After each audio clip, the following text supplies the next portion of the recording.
It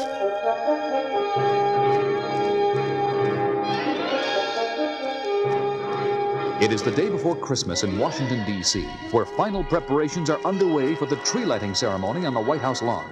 We join newscaster Jimmy Olsen as he moves through the crowd outside the fence. Hi, everybody. What a day this is. There's an excitement in the air like you wouldn't believe. Never saw so many happy faces. The holiday spirit is so strong you can almost feel it. Excuse me, sir. I'm Jimmy Olsen, WGBS TV. Can I talk to you for a minute? Sure. How do you like Washington? Great. What do you think of that tree up there? Fantastic. I'm from Oregon, and I know something about trees, and I tell you, that's got to be the biggest Christmas tree ever. Make a great show when the lights go on. Thank you, sir. And you, ma'am, what do you think of all this? Beautiful, just beautiful. I can hardly wait until tonight. It will be almost as beautiful as stars over my home state of Alabama. Thank you, ma'am. And you, sir, have you ever been to one of these? And while Jimmy Olsen continues his interviews, we switch to the WGBS studios in Metropolis, where Lois Lane and Clark Kent are watching a studio monitor.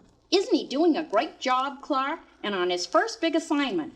Sure is. And so is the cameraman, getting some great close-ups. Matter of fact, I thought I saw someone Oh, look, that young couple and their little daughter. Listen. And you say you're from Ohio? Right, first time in Washington. And it's all so wonderful. When are they going to turn on the lights, Daddy? Right after dark, Amy. And it'll be the biggest, brightest, most beautiful Christmas tree you ever saw. It'll light up the whole lawn. Will it light up the whole world, Daddy? Light up the whole world? Oh, Clark, isn't Light she up the adorable? whole world. Light up the whole world. Light up the whole... Clark, what's wrong? Oh, nothing. Just a little headache. It'll go away. Think I'll just go out for a little air. Walk down by the river. But something was wrong, and the Man of Steel felt a deep uneasiness grip his whole being. That face I saw in the crowd during Jimmy's interviews and what the little girl said, light up the whole world, somehow they go together like parts of a puzzle, but I can't seem to make them fit. If only I could remember. And as he walks along, racking his brain for answers that don't come, he sees the UN building ahead and decides to go in and listen to the debate in the Security Council in an overtime session. And in conclusion, I wish to place my government irrevocably on record in favor of this giant step forward on the road to peace. Thank you. It is my great privilege and honor as chairman to announce that the Security Council of the United Nations has this day voted unanimously in favor of the resolution banning the use of all nuclear weapons. I wish to thank the delegates for their devotion to duty and their self-sacrifice in giving up so much of their holiday time so that this legislation could be completed. That is good news, and it's about time. Banning nuclear weapons is the best.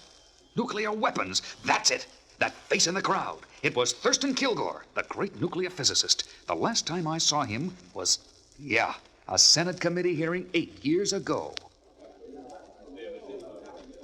Let me see if I understand you correctly, Dr. Kilgore. You say we now have nuclear superiority enough to deter... Not just superiority, Senator, and not just a deterrent. We have the capacity to destroy our enemies at one stroke, right now, today. You mean... I mean we should launch our nuclear missiles immediately. Without warning of any kind? Without warning, without delay, without mercy. Wipe them all out. You would destroy over 600 million human beings, men, women, children, just like that? Just like that. It will be the greatest display of man-made firepower in the history of the universe. He's mad! America will be the master of the world for 1,000 years. That will be all, Dr. Kilgore. No one will dare oppose us. No one. Remove that man. We will remake every government in the world in our image. And those that oppose us. One of the most brilliant scientists of our time had obviously lost his mind and had to be confined in a mental institution. Diagnosed a hopeless case. A hopeless case. Running loose on the streets of Washington. Great Krypton. I've got to get down there right now. This is a job for Superman. As the mightiest man in the world races through the darkening sky, little does he realize how justified his fears are. At that very moment in his secret laboratory not far from the White House, Thurston Kilgore is talking. Ah, you're awake, my young friend. Good. Soon you will have the privilege of being part of the greatest Christmas happening in 2,000 years. Oh, all right. I'll remove the gag. But it's no use trying to call for help. No one can hear you. Hold still a minute. Ah, there you are. I don't understand. Who are you? And what's the big happening you're talking about? And why are you holding me in this place? I am Thurston Kilgore, scientist. But soon I shall be Thurston Kilgore, master of the world. Master of the world? You've got to be kidding. Kidding? Not at all. You see these television screens? I'll turn on number 1. What do you see? The White House, the Christmas tree on the lawn. And here's number 2. Now, what do you see? I'm not sure. Looks like, yeah, a missile at a rocket site. Very good. That rocket, by the way, is ready for immediate launching and carries a payload of 5 nuclear warheads, each 100 times as powerful as the Hiroshima bomb. But what has this got to do with... Patience, young man. Patience. And now, screen number 3. Another rocket. And 4. And 5. And 6. There you are. The whole picture. 5 multiple-head rockets. All tied to the controls in the war room of the Pentagon and targeted on our enemies. But the only person authorized to push the button is... Yes? The President of the United States. Precisely. But we're not at war, and he's not about to push that button. Quite right. Not that button, and not knowingly. But there are buttons and buttons. I still don't... Like the button that will turn on the lights on that beautiful Christmas tree. On the White House lawn? Right. You mean to say that button is tied into the rocket launch system you just showed me? Now you're getting it. It's tied in by a remote control circuit I secretly installed. And when the president pushes the button that lights the tree... Good Lord. For a brief moment, the lights will go on. And then a bomb concealed in one of the tree ornaments will detonate, destroying everyone in the immediate area. Including the president? Especially the president. And simultaneously, 5 beautiful rockets will soar like avenging angels through the night sky. And when they reach their targets, they will light up the whole world. But what have I got to do with all this? Why hold me? Because you, my young friend, are the bait in a trap I have set to capture and eliminate once and for all the only man who could possibly interfere with my plan. Superman.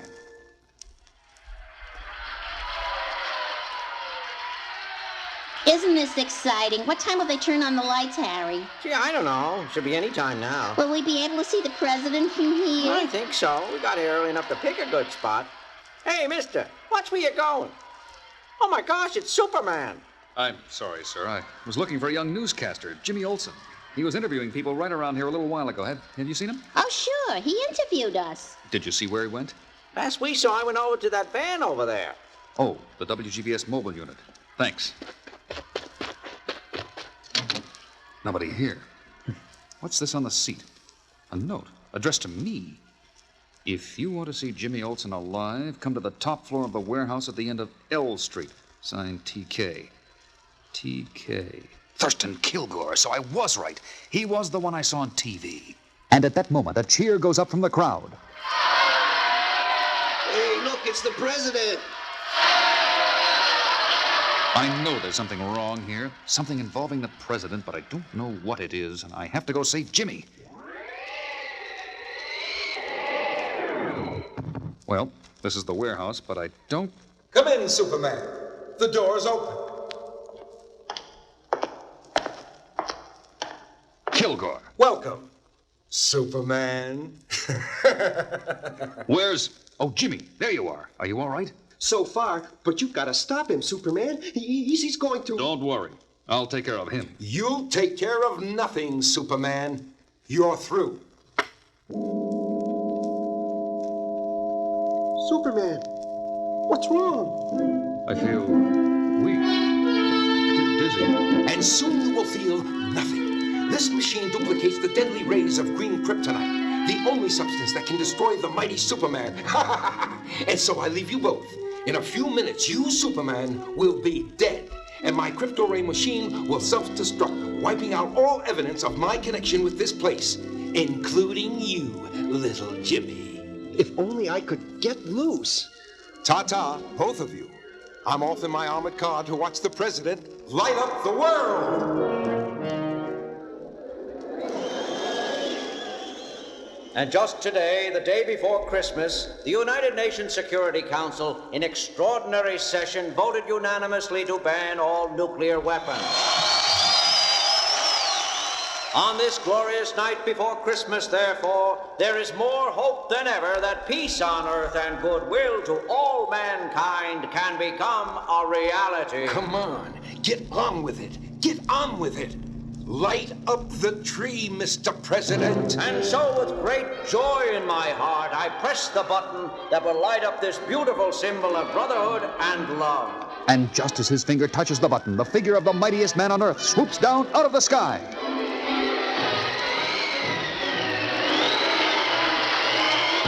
It's Superman! Tears one of the ornaments off the tree and hurls it high into the night sky, where it explodes harmlessly with a roar.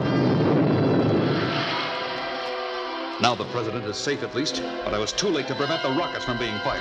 Got to stop them somehow. And then occurred one of the most incredible events in the history of the world. Crisscrossing the skies at unbelievable speed, a man of steel flies to each of the 5 rockets in rapid succession, changes their course in mid-flight, and heads them on a collision course with the sun, where their death-dealing potential will be fused with the life-giving energy of Earth's great star.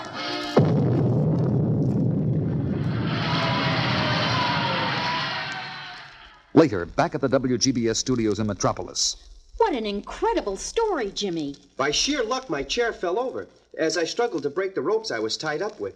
And I fell against Kilgore's crypto ray machine, knocking it over and putting it out of action. With the rays stopped, of course, Superman's strength returned. And since Kilgore had shown me where the bomb on the Christmas tree and all the rockets were located, I told Superman, and you know the rest. What happened to Kilgore? In a way, I feel kind of sorry for him. The failure of his plan was too much for his twisted mind. And the police picked him up, babbling like a baby on the White House lawn. Clark Kent, where in the world have you been? Well, I hate to admit it, but I was tired and went up to my room for a nap. What did I miss? I go on the air at midnight. Listen, and you'll find out. You're on, Miss Lane.